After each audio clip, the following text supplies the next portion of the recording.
Another piece of advice, stay away from kids cause their hair is filled with mad light. There's no such thing as too much Purell. It's reached the brand nirvana of being both a noun and a verb in pop culture. Oh dear, Purell, Purell, Purell, Purell. Yet the rise of Purell, the balm of politicians and germaphobes everywhere, is also something of an improbable tale. I guess you could describe it as a 10-year overnight success story. Mike Richardson is an industry analyst at the Fredonia Group. They held on to the idea and kept pushing it. Eventually, it became probably a far greater success than they would have imagined at the outset. The company that makes Purell, Gojo Industries, is family-owned. The hand sanitizer they've made famous is outside their wheelhouse. They're mostly known by businesses for their soaps.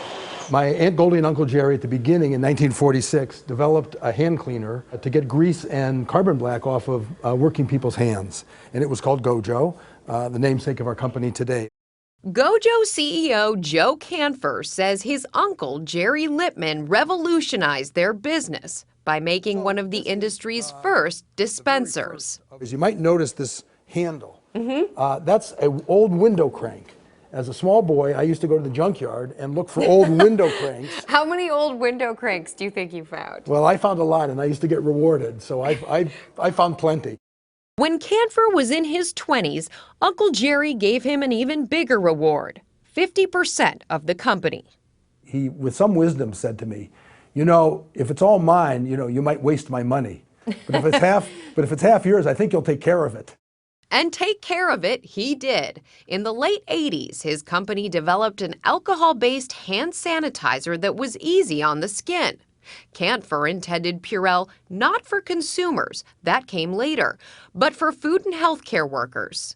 How did you come up with the name Purell? Well, I didn't come up with the name Purell. Frankly, I wanted to name the product Flash because I was so excited. It worked in a flash, I thought, and I thought I was being quite clever. They found the right name, Purell, as in pure, but finding customers was a struggle. It wasn't catching on. We were actually losing money right and left, trying to sell it, trying to promote it, I think our sample budget was bigger than our gross sales. This allows multiple people to be around the sink at the same time. The problem, says Gojo Vice President Jim Arbogast, was that in those days, a hand sanitizer was a hard sell. Because 20, 30 years ago, the paradigm was hand washing was the only solution. And some people believed that the only way to reduce germs on hands was through hand washing. For 10 years, the company lost money on Purell, but it also participated in studies on the efficacy of hand sanitizers. In 2002, their work paid off. Reviewing the evidence, the CDC concluded that alcohol-based products killed germs more effectively than hand washing and rewrote its guideline for hand hygiene in healthcare settings. So that must have been very vindicating.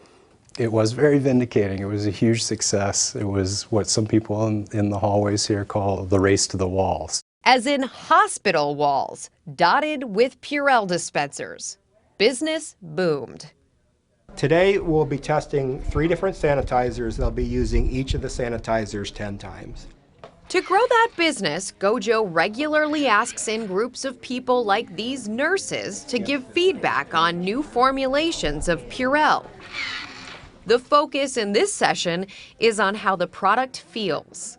Smell, fragrance, odor, potential stinging, sticky, slippery, rub-in, all that kind of things.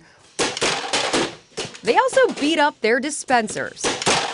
Half their R&D budget is spent on getting that right. We make a lifetime guarantee on the delivery system, so we really build them to be tough. Gojo now estimates that more than 100 million people worldwide use Purell each day. To Joe Canfer, the moral of the story is this. You need a little patience, and a privately held business has a little bit more opportunity for patience. I probably would have been fired if I were working for anybody else, but eventually it paid off.